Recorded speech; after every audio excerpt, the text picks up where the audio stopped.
بسم الله والحمد لله والصلاة والسلام على رسول الله وعلى آله وصحبه ومن والاه. أهلا بكم أخواني في الحلقة 55 من شرح حديث عن النبي محمد صلى الله عليه وسلم. والحديث 55 يقول: عن أبي هريرة رضي الله عنه عن النبي صلى الله عليه وسلم أنه نهى عن خاتم الذهب.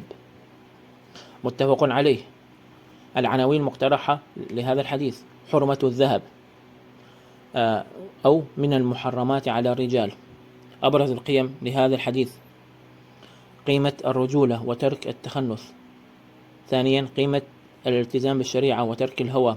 الأساليب النبوية لهذا الحديث: أسلوب القطع في التحريم دون بيان أسبابه باعتبار أنه مفهوم وواضح. الشرح المختصر لهذا الحديث: أوصى النبي محمد صلى الله عليه وسلم في أكثر من باب بعدم تشبه الرجال بالنساء احتفاظا للرجل بالنساء احتفاظا للرجال برجولتهم وللنساء بأنوثتهم. وجاء النهي عن لبس الرجال في هذا السياق، فامتنع كل من كان يلبس الذهب من الرجال عنه امتثالا للهدي النبوي الشريف. قال ابن حجر العسقلاني رحمه الله في فتح الباري: وقد ذهب بعضهم إلى أن لبسه للرجال مكروها كراهة تنزيه لا للتحريم، كما قال مثل ذلك في الحرير.